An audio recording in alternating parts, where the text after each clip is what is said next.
તો રાજ્યમાં ભાજપ સરકારના મંત્રીમંડળ વિસ્તરણની હલચલ તેજ થઈ ચૂકી છે। પાર્ટી હાઈકમાન્ડની સૂચના બાદ ધારાસભ્યો ગાંધીનગર પહોંચી રહ્યા છે। ભાજપના ધારાસભ્ય એમએલએ ક્વાર્ટર્સની અંદર પહોંચી રહ્યા છે। હર્ષ સંઘવી અને ઋષિકેશ પટેલ મહાત્મા મંદિર ખાતે પહોંચ્યા। આપણે જણાવીએ કે આજે મંત્રીમંડળ વિસ્તરણને લઈને આ મહત્વપૂર્ણ સમાચાર આવી રહ્યા છે અને આજે સાંજે 5 વાગ્યા સુધીમાં મંત્રીમંડળમાં કોણ હશે તે સ્પષ્ટ થઈ જશે। સીએમ નિવાસસ્થાને યોજાનારી બેઠકમાં મોટી કાર્યવાહી, જે પ્રધાનોને ડ્રોપ કરવામાં આવશે તેમની પાસેથી રાજીનામા લઈ લેવાશે અને જે ધારાસભ્યો પ્રધાન તરીકે શપથ લેવાના હશે તેમને મોડી રાત્રે જાણ કરી દેવાશે। 3 થી 4 કોંગ્રેસમાંથી ભાજપમાં આવેલા ધારાસભ્યોને પણ તક મળી શકે છે।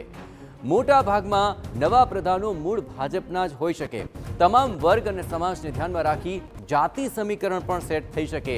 યુવા અને અનુભવી ચહેરાઓનું આ નવા પ્રધાનમંડળમાં મિશ્રણ પણ હોઈ શકે। તો હાલ તો આ તમામ ગતિવિધિઓ તેજ થઈ ચૂકી છે।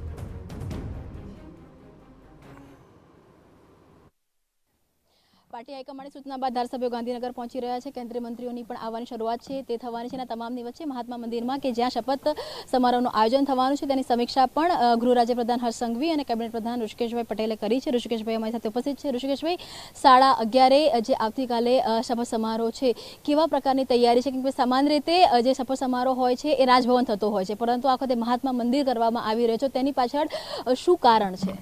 આમાં કોઈ કારણ નથી। મહાત્મા મંદિર ખાતે એ જાહેર જગ્યા પણ છે અને લોકો પોતે પોતાના વિસ્તારમાંથી અને ઘણા બધા કાર્યકર્તાઓની માગણી હતી કે સાહેબ અમારે પણ આ વિસ્તરણો હોય તો અમારે આવવું છે અને એને અનુલક્ષી અને આ મહાત્મા મંદિરમાં ગોઠવવામાં આવ્યું છે। ઋષિકેશભાઈ, આવતીકાલના દિવસ તો ખૂબ જ મહત્વનો છે એ તમામ લોકો માટે પણ કે જે મંત્રીમંડળમાં આવવાના છે, અને કેમ કે દિવાળી પહેલાં આખું મંત્રીમંડળનું વિસ્તરણ થઈ રહ્યું છે, ત્યારે આવતીકાલના દિવસના કેવા આખા કાર્યક્રમ રહેશે, કેવી રીતે શરૂઆત થવાની છે? સામાન્ય રીતે તમે વર્ષોથી રિપોર્ટિંગ પણ કરી રહ્યા છો, જોઈ રહ્યા છો, એ જ પ્રમાણે શપથવિધિ થશે અને જે મંત્રીઓ હશે એ શીર્ષ નેતૃત્વ, જે નેતાગીરી અમારી નામો નક્કી કરે એ લોકો શપથ લેશે। ત્યારબાદ કેબિનેટની બેઠક છે કે મંત્રીમંડળનો પોર્ટફોલિયો છે કે ચાર્જ છે એ એના પછી નક્કી થશે। કયા કેન્દ્રીય નેતાઓ આજે આવી રહ્યા છે, એવી કોઈ ચર્ચા છે?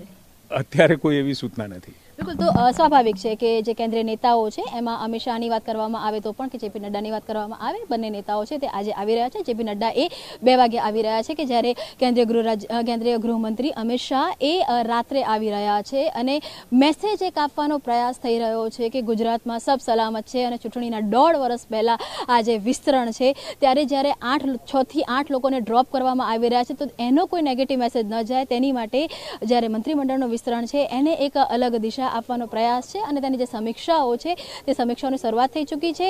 આજ જે સ્ટેજ છે, આજ સ્ટેજ ઉપર જે કહી શકાય કે વિકાસ સપ્તાહનો અંતિમ સમારોહ યોજાયો હતો, આ સ્ટેજ ઉપર નવા મંત્રીમંડળની શપથ છે તે પણ યોજાવાની છે અને એની જે આખી તૈયારીઓ છે એ તૈયારીઓની સતત સમીક્ષા અને મોનિટરિંગ છે તે ચાલી રહ્યું છે।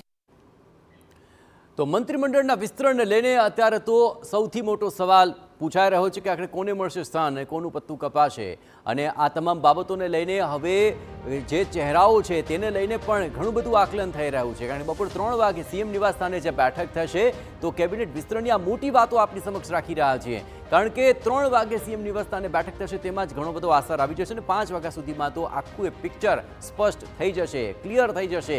પરંતુ કેબિનેટ વિસ્તરણને લઈને આ મોટી વાતો જે સામે આવી રહી છે તેમાં સૌથી મહત્વની બાબત એ છે કે બપોરે 2 કલાકે જેપી નડ્ડા આવી પહોંચશે, કારણ કે તેમની હાજરી પણ ઘણી જ સૂચક મનાઈ રહી છે। પહેલીવાર આ વિસ્તરણને લઈને જે નેતાઓ આવી રહ્યા છે તે પણ મોટી વાત છે, કારણ કે અત્યાર સુધીમાં જે વિસ્તરણ થયા તેના કરતાં પણ અત્યારે જે મહત્વપૂર્ણ ચહેરાઓ અત્યારે હાજર રહી રહ્યા છે અને તેને લઈને આ ગતિવિધિઓ ખૂબ તેજ લાગી રહી છે। તમામ ધારાસભ્યો તો ચોક્કસપણે અહીં પહોંચી જ રહ્યા છે। સવારથી જ ધારાસભ્યોનો ગાંધીનગર આવવાનો જે સિલસિલો છે તે સતત યથાવત રહ્યો છે અને ડ્રોપ થનારા પ્રધાનો પાસેથી રાજીનામા લઈ લેવાશે। જ્યાં આ સૌથી મોટી બાબત છે, આ તમામને જે પડતા મૂકવામાં આવનાર છે તે તમામના રાજીનામા લઈ લેવાશે અને જે નવા પ્રધાનોને સ્થાન મળવાનું છે તેમને તેમના અંગે મોડી રાત્રે જાણ કરી દેવાશે કે આવતીકાલે તેમને શપથ લેવાના છે કે કેમ। આ ઉપરાંત કોને કયું ખાતું મળે છે, કોને કયો વિભાગ મળે છે, આ તમામ બાબતો પણ ઘણી જ મહત્વપૂર્ણ બની રહેશે અને આજે જ તે ઘણી અંશે સ્પષ્ટ થશે। પરંતુ જે 23 જેટલા સભ્યોનું